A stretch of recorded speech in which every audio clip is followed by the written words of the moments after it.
Hi, my name is Layton. I'm an intuitive and a mystic, and today I wanted to be talking about something pretty dark. I am not going to be posting this video on TikTok as I'm pretty sure it would be immediately taken down, but I do think it's an important topic to cover nonetheless. In fact, while I was researching this topic, because I really wanted to see if I could find anything that matched up with my own insights, I found it extremely difficult to find very much on this topic at all. And when I did find something on this topic, I found that it really lacked nuance and there was a lot of darkness and fear around it. So as someone who has personally experienced what I'm going to be talking about today, I just feel compelled to talk about it. From a clairvoyant perspective, from a nervous system perspective, a biochemical perspective, a spiritual perspective. I want to cover all the bases if possible. So what I wanted to talk about specifically is the physiological causes of self-harm, metaphysical causes, and its metaphysical consequences. When we are, as children, put through trauma that is chronic, trauma that continues, there is so much damage that happens to the nervous system, that happens to the brain. We get into this place of fight or flight. And when we are in this state of chronic fight or flight, it's really important that we know and understand kind of what's happening within our brain chemicals, what's happening within our nervous system, and what it means for us spiritually. So first and foremost, we end up with disabled frontal lobes. This really impairs our ability to think. It impairs our logic. The neocortex shuts down. We can't really plan for the future. We can't adequately assess our decision making. We can't really look at something and say, you know, this is a long-term, this is going to have like long-term consequences. We just can't measure things that way. And how could we? Because we are in a chronic survival response. So right off the bat, we are already in this very vulnerable state where we can't really take care of ourselves the way that we need to. We aren't developing properly because of this perpetual state of trauma and what it does to the brain and what it does to the nervous system. Now, biochemically, what is happening is that we experience this it's like our entire natural production of cortisol and noradrenaline really is disturbed. So what would naturally happen is that during a stressful event, we would kind of create and expel a certain amount of cortisol. Now, in a child that is repeatedly experiencing trauma, the cortisol levels have a drastic difference than they would in a child that has a more normal and healthy upbringing. So essentially what happens is that the body cannot keep up with this endless production of cortisol. It's just not physically or humanly possible. So we end up getting addicted to these higher levels of cortisol, but the body isn't naturally producing them. And the reason why we get addicted to them is because our nervous systems, the way that they work is they rely on a process of attunement. So in childhood, whatever was happening in the nervous systems of our parents or caregivers, whatever our home life was like, that was attuning our nervous system a specific way. And if you are growing up in an environment that is very chaotic, that is very unpredictable, that is very traumatic, what ends up happening is that the nervous system becomes attuned to that chaos. It becomes attuned in the sense that it only really feels safe and comfortable in that environment. And a lot of times people will say that they disagree with that because logically you may have known when you were a child that you didn't feel safe in your environment. But what happens is that we have this separation between the mind, between our cognition and between the nervous system. So even if we cognitively know that something isn't good for us, that we don't feel safe there, or that we aren't safe there, the nervous system tells us otherwise. It's never experienced true safety, so it doesn't have anything to base that off of. Thus, the baseline becomes whatever it is that we were raised in. So because of that, we end up addicted to very high levels of cortisol. And we have to try all of these different extreme ways of experiencing those high cortisol levels again.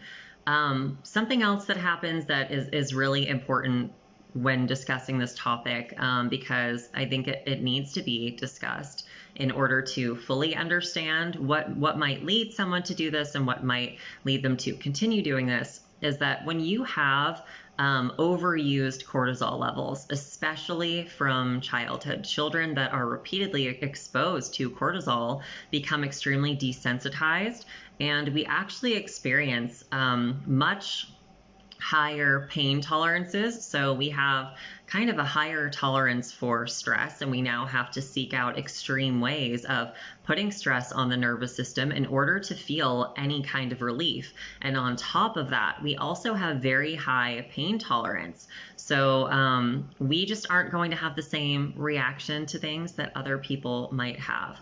So when the nervous system is in this state of severe fight or flight for years, when this state is chronic and it has put all of this stress on us mentally and emotionally, there is no way of really spiritually keeping up with that. We can't really maintain a healthy sense of self. We can't, we're not grounded, we're not regulated at all. Everything is just chaotic and confusing and painful.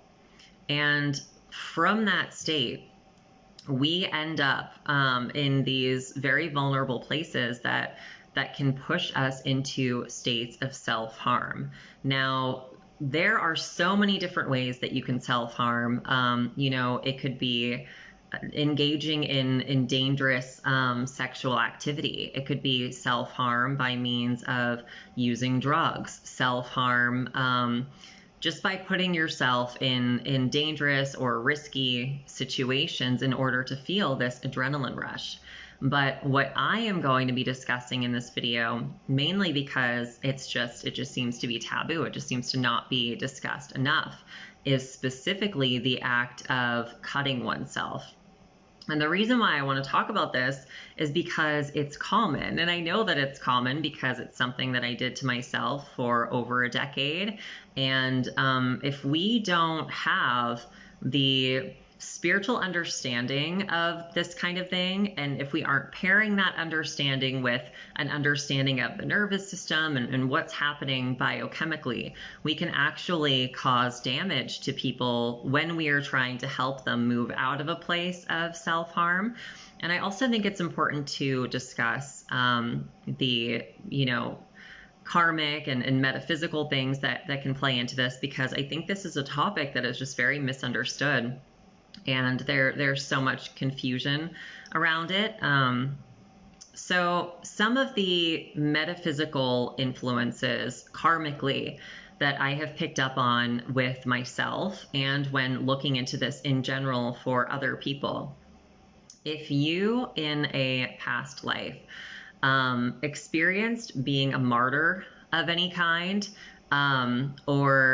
or anything where you are really kind of giving up your life specifically for something maybe religious or political, I have seen this leading people into this place where if you have this trauma in any past life, regardless of what it is, and it is an unintegrated trauma, it will follow into this life and manifest in pretty bizarre or strange ways. And this is one of the ways that I have personally seen that manifest. Another thing that comes up a lot karmically around this topic is if you did something really bad in a past life, maybe harmed someone or harmed an entire group of people, murdered someone, anything like that will really create this deeply rooted shame. And if that shame is not understood, if it's not felt, if it's not integrated, then we kind of come into this life with this programming of I'm bad, I need to be punished, I need to, somehow make up for what I did. So this is kind of dark, but I'll share one of my experiences even from this life. Not even I do have karmic past life things that influenced this, but dealing with that programming of feeling like I deserve to be punished and I need to be punished is something that I have really, really dealt with in this life and really had to work towards integrating. To the point where when I had my overdose and my NDE and woke up and decided, I'm changing my life, I'm not going to do drugs anymore, and I'm going to give everything over instead to God, I'm going to let God rule my life, I was not in a good place mentally at all.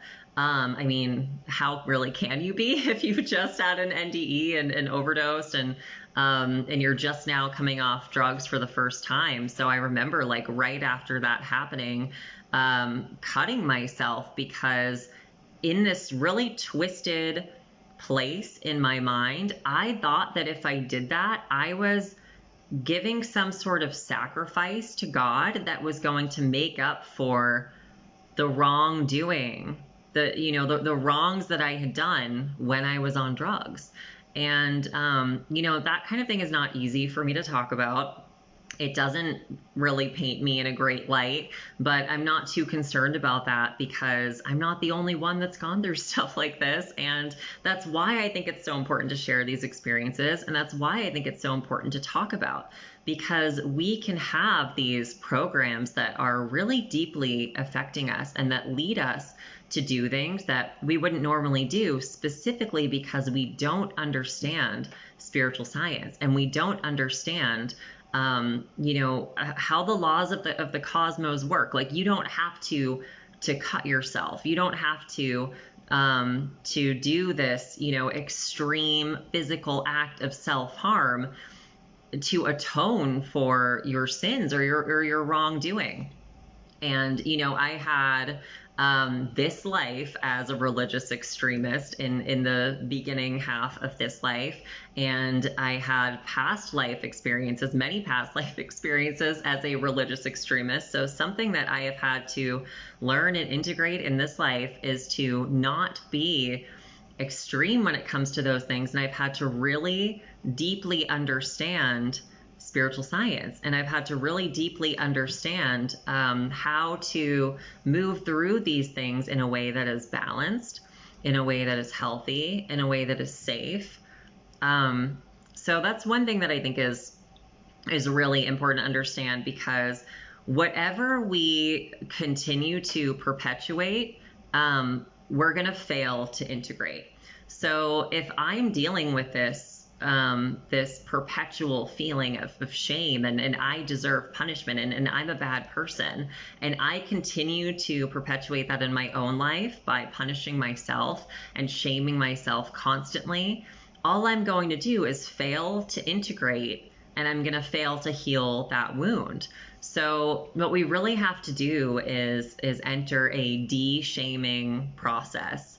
And the way that we begin to de-shame is by understanding spiritual science. It's by understanding Christ and our relation to Christ and our relation to the cosmos. So this is really not something that we can move past with just an understanding of the nervous system, but it's also not something that we can move past with just an understanding of certain spiritual things, because in the past, I had heard a lot of stuff when I was researching this topic and people saying, anytime someone is self-harming or cutting, it's because they're possessed. And that's simply not true. There are absolutely cases where someone is possessed and then therefore they are possessed to self-harm. And I would absolutely also say that in many cases, there is absolutely an influence of lower astral entities.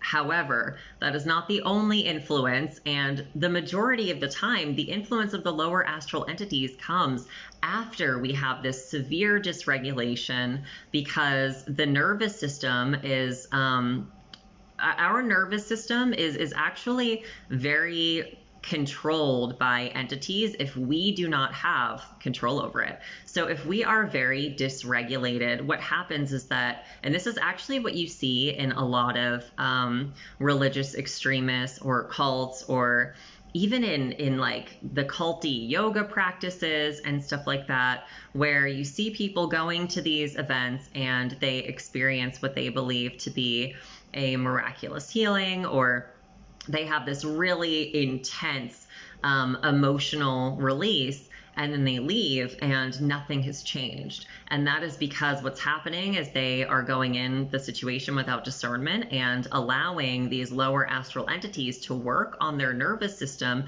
and produce very strong emotions and produce very strong feelings, but it's not a lasting result, because lower astral entities know that when they ramp up the nervous system, when they trigger the nervous system, we will release so much energy, and then they can just feed off of that. And in the moment, we might get this burst of energy and we think, wow, I have so much energy in me right now, because we don't have the discernment to understand that we are actually expelling all of this energy. So that is 100% what happens when we are self-harming, is we get into this mindset of feeling like we need to break out of whatever it is that we are experiencing. I know for me, the pain that I was experiencing from my trauma, traumatic memories and traumatic feelings, it was so suffocating. It just was unbearable. And it felt like the only time that I had relief from that was to harm myself in that way. And of course, it wasn't actual relief. What I was doing was absolutely allowing these lower astral entities to feed off of me, especially because they know about blood. And blood is very, very highly important. Something that I think is interesting is that Steiner says that the nervous system actually lost cosmic life. I believe that the way that he phrases it is that the nervous system lost cosmic life and kind of gave that cosmic life over to the blood. So the way that I see it is, when we are self-harming, when we are cutting ourselves in that way and releasing blood, we are literally releasing that cosmic life. So absolutely, lower astral entities are involved for sure, but they also aren't the only thing. And they can't just be all lumped in together as this universal demonic force, because a lot of it will be our own trauma-induced egregores, trauma-induced thought forms that kind of lead us into that place. I know for me specifically, like I said, I had a lot of trauma. Most of you already know, what my story is and everything like that. So I won't go into it again, but, I was not dealing with it. And for so long, I was only dealing with it with drugs. And then after that, I was dealing with it with religious extremism. So I was just kind of putting everything over in a box, saying like, well, drugs will fix it, or Jesus will fix it. And I wasn't actually doing the work that I needed to do in order to heal it, because I didn't even know what that work was. I had no idea what I was supposed to do. I was not intentionally bypassing. I just genuinely had no idea what I was supposed to be doing. And what happened is I shoved everything over in a box, and it's just growing and it's growing and it's growing. And the more that I avoid it, the more it grows. And there, I will say, there is an aspect of, once we get to a certain point where we have really healed a lot of our trauma, we don't have to be constantly aware of it. If there is any level of trauma-induced egregore still in there, we don't need to be constantly paying attention to it. And kind of, not paying attention to it in that sense is not the same thing as what I'm talking about with before, where I was just avoiding it completely and saying like, well, Jesus died on the cross for me, and that means that my trauma doesn't exist anymore. Like, that was literally my mindset. And that's why things were not getting better for me. So I think that this is a really important topic because, like I said, it's a lot of people are experiencing this. There is not much information on this. I think it's extremely taboo.